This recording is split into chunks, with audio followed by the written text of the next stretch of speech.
క్రమశిక్షణ తమ విద్యా విధానం పేరుతో కొన్ని ప్రైవేట్ విద్యా సంస్థలు మితిమీరి ప్రవర్తిస్తున్నాయి.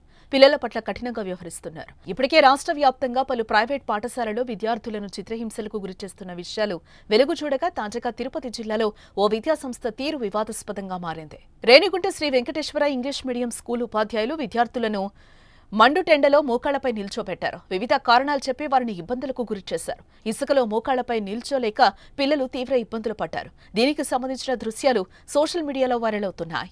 ఏ విషయంపై స్కూల్ యాజమాన్యాన్ని ప్రశ్నించగా పిల్లలు చదవలేదని, అందుకు భయం ఉండాలని ఇలా శిక్షిస్తున్నామని సమాధానమిచ్చారు. అయితే చిన్నపిల్లలపై కఠినంగా వ్యవహరించడంపై పలువురు మండిపడుతున్నారు. చదవకపోతే మాటల ద్వారా వారిలో మార్పు తీసుకురావాలి, కానీ ఇలా ఎండలో మోకాళ్లపై నిలబెట్టడం కరెక్ట్ కాదని ఆగ్రహం వ్యక్తం చేస్తున్నారు.